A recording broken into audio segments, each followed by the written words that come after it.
So hey, yeah, I'm still out with the flu. It sucks a bunch. Like it's not COVID, but like still don't fucking get it. Anyway, I'm making this recording so I can explain to you, hopefully in 15 minutes or less, everything that you need. Thing number one, the 5 exit tickets from this week are have all been due, and I will grade them starting on Friday. These are the first 5 10-point assignments of the unit, so they're worth like 50 points. Please keep that in mind, that they are worth half as much as the test you just took. So like, do them.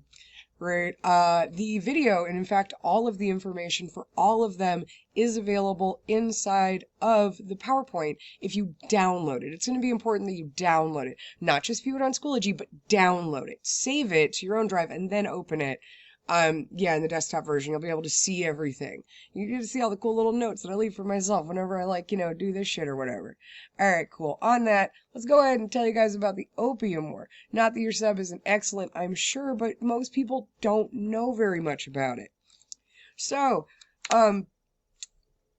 first of all, the English won the Opium War, and in fact, here's their army. They like totally did it. You'll notice a bunch of people from all over the world because like England was a really fucking big empire, and they had conquered people all over the world. Amazing. That's them, by the way.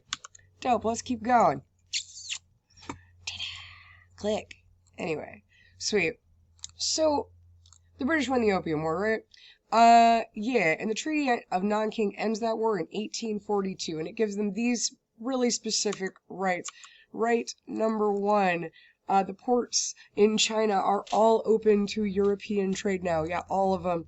2, it completely changes the balance of power. 3, like, there was a second Opium War. Oh, yeah, because of fucking course there was, man. Every other place I refer to it, it's plural. Alright, so they loot the palace of Nanking. You'll see that reference like in the video sets from Monday. Rockstar. So foreigners can also just go wherever they like at this point, which, considering how closed off the country had been before this, is a bit crazy. Right? People are allowed to wander around preaching Christianity, which before that had been illegal. They could buy land in China. Now that was a big deal. Like that used to be like a privilege held only by nobles and stuff. Ooh, and Chinese officials can no longer use the character barbarian, in order to refer to them, which cool. Alright, so, this guy, he's a wax figure, but he is wearing the uniform of the Boxer Rebellion. So, here's how the Boxer Rebellions go. The Boxers were Chinese citizens, just like regular off-the-rack Chinese people. Right? And they're angry about the growing power of foreigners, which, I mean, for fucking good reasons, dude. So, they wanted to fight and drive out all the foreigners and some Chinese people because, they're collaborators and all like that. So the Boxers got a lot of power to help them and drove their fight to Peking. It's now called Beijing, but if you ever wonder why Peking duck is called that, yeah. Woo! Bombay used to be a city too. Anyway, neat. So they spend 55 days holed up in Peking. Japan, Russia, Britain, France, the United States, Germany, Austria, Hungary, and Italy all made an alliance to keep the Boxers out of their part of the city, right? Well, eventually, the Empress Dowager, I think it's she, but my Mandarin has always sucked, so don't believe me, declared war and sent an army to help the Boxers. History's good, pronunciation is garbage. Alright, so they fought for 55 days. However, eventually foreign reinforcements got through and defeated the Chinese again. Then, guess what the foreign troops began doing, you guys? Was it looting? Of course it was fucking looting. It's the British Empire. That's their hobby. Anyway, so they loot the joint because of fucking course they do. Right? And in the aftermath, like the foreign powers straight up, they just like take revenge. These are actually some of the Boxers, like, directly on their way to be executed. That's where they're going. So China had to pay them and give them more land. China had to execute every single Boxer. Not just because this picture's from the 1850s, but those guys definitely died. Yeah. So, and eventually the Qing Empire would collapse in 1911. China had a new government, but foreigners were still heavily influenced, China, in particular Japan.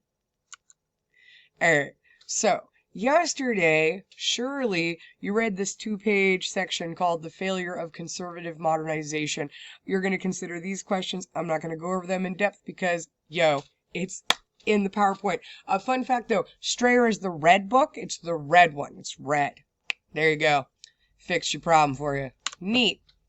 Alright, this rolls us on to Japan modernizing. Here is a pretty rad piece of art from Japan's early imperial phase. Please notice they have guns now and a whole flag and horses and have come to conquer other peoples. Classy. Alright, so let's move this train along. Yeah, I got about 10 minutes. So, Japan fully realizes pretty early on that it's outmatched by these Western powers, right? Like China, Japan had closed itself off from outside influence and had limited trading to China and the Dutch. Like weirdly, like at all the Europeans are like, these are our guys, the clocks and chocolates guys, our guys. Anyway, they also just like really like clocks, so it did actually have a lot to do with fucking clocks, but whatever. So anyway, they have like diplomatic relationships with Korea. That's foreshadowing. They're approached frequently by major powers, France and Britain and Russia, but they always just reject them. They're like, nah, get out. No land of the rising sun for you. Eat dust. So, the US eventually does enter the imperialism game because they're like a big, strong country. And also, honestly, to say that they had not, the Manifest Destiny wasn't part of the imperialism game is a bit of a horseshit thing to say. Like, as if all these other nations weren't real, but whatever, that's how they call it. So, alright, so Commodore Matthew Perry, not the actor from Friends, although they are related and he's named after him. No shit. Anyway. Could that be any more stupid? Alright. Basha, basha, basha. Displays a show of force with steamboat and can't. Alright, so check it out. So Matthew Perry, like, rolls up with his, like, huge fucking boat or whatever, which I think I have a picture for you, like, tomorrow about. And cannons. And straight up, like, those impress and threaten the Japanese people who were like, holy shit, that demon boat will kill us all. Because it kind of will, and also that's, like, the US's tactic for, like, the next 60 years. That's how we have Hawaii. Anyway, so Perry delivers a letter from President Fillmore requesting access to trade, but he warns that the US will straight up return with more firepower if you say no. So, cool. Terrifying proposal there. Alright, so Japan opens its ports eventually to outside trade. This creates an opening for other powers as well, and Japan realizes that it's time to modernize in order to compete. So they do. So, the Emperor sends diplomats just around the globe to study more modern states. Right? And they decide to emulate or fully adopt like a lot of the new modern customs. German-style central government, which is the basis for Japan's constitution in that era. 2, a British-style navy, because they had the best one in the world. It was everywhere. Right? The American Universal Education System. I know, right? Alright, industrialization and the expansion of industry. And it's time to do an imperialism. Oh, and I don't know why the orders are out, but whatever. German army discipline. But also, they're going to do an imperialism with all of that. Anyway, watch out, Korea. So, Japan imperializes, and they get this flag. Yeah! You see a lot of people sporting it. They have various reasons for doing so, and a lot of them aren't the most wholesome. Anyway, so, they become the strongest military power in Asia. Hands the fuck down, dude. They eliminate special foreigner privileges now that they feel as powerful as the Western powers. They're like, yeah, cool, we'll totally let you in, but anyway, get gone or we're shooting. Cool. So then they have the Sino-Japanese War. So, if you're not familiar with Sino-Japanese War, like, yeah, Sino is China. And I don't know why, but when we make them prefixes, that one? Archaic words are weird, bro. Alright, so the Sino-Japanese War. They start eyeing trade with Korea. Well, so does China. China wants Korea. And initially they agree to keep militaries out of Korea. Foreshadowing. China gets involved to help the Korean king beat down a rebellion, and Japan responds by driving the Chinese out of Korea, destroys the Chinese navy, acquires Taiwan. Like I mentioned, I'm still sick. And the Pesqueras Islands in the treaty. Then there's the Russo-Japanese War, which is what we call Russia on paper, which makes vastly more sense, but whatever. So anyway, Japan and Russia become major powers in Asia. Well, here's what fucking matters about that war, honestly, and the reason that you should know about it is not that they both wanted, like, Manchuria before the war broke out. Japan,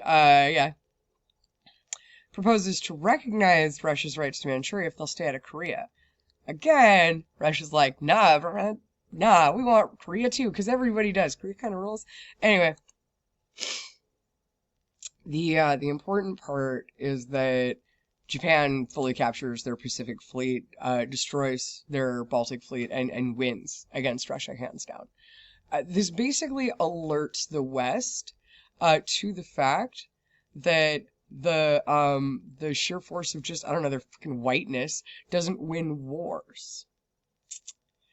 And they have a competitor in the East who can put down one of the major powers. And one of the major powers on its own border. This is gonna be what they call a big fucking deal. So.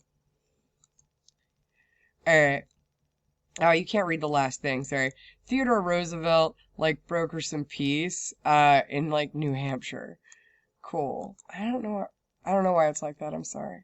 Yeah, brokers a peace deal in Portsmouth, New Hampshire, which, I guess New Hampshire's famous for one thing now. Neat.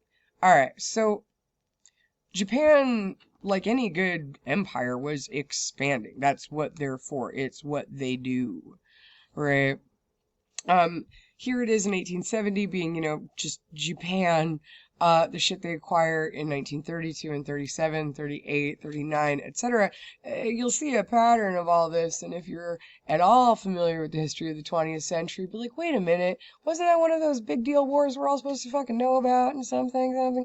Yeah, it's that one. This is like the Hirohito times towards the end there, but it began in this era. So, like... yeah. Anyway. So, Japan imperializes, the first thing it does, of fucking course, right, is occupies Korea. After defeating Russia, Japan takes over Korea. It takes and gives farmland from Korean farmers to Japanese settlers. They replace Korean language and history studies with Japanese in schools. They allow Japanese entrepreneurship in Korea, but they do not allow that for Koreans. Cool. Alright, so here's your skill builder analysis. I got about 2 minutes, so I have enough time to explain it to you, and wish you well with your homework. So check it out. This is a political cartoon. Of course, this PowerPoint, again, is on Schoology, this week's folder. Download it. Don't just open it. Download it and use your copy to work off of. It just works better. Cool. You had a war like Japan, literally. So cartoonists do this thing where they, like, use symbols to identify countries, individuals, or even an idea featured in cartoons. Like, basically, if you ever read in political comics, you will see that countries are all just basically, they're either caricatured by their one leader, or they're a guy. So sometimes the United States is pictured as Uncle Sam, and sometimes it's pictured as Donald Trump. That's just how political cartoons, right? So Russia's a bear, though, and here the cartoonist uses a polar bear. Prior to the Meiji era, cartoonists usually pictured Japan. You don't need me to read all this. You can read.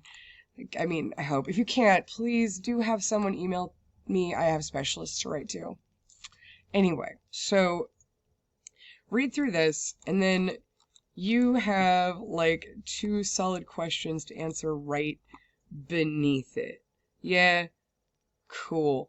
That and everything else over the week is what I would like you to catch up on today. And you guys have the remainder of the period to go do that. Anyway, I hope you feel better for Monday. Bye!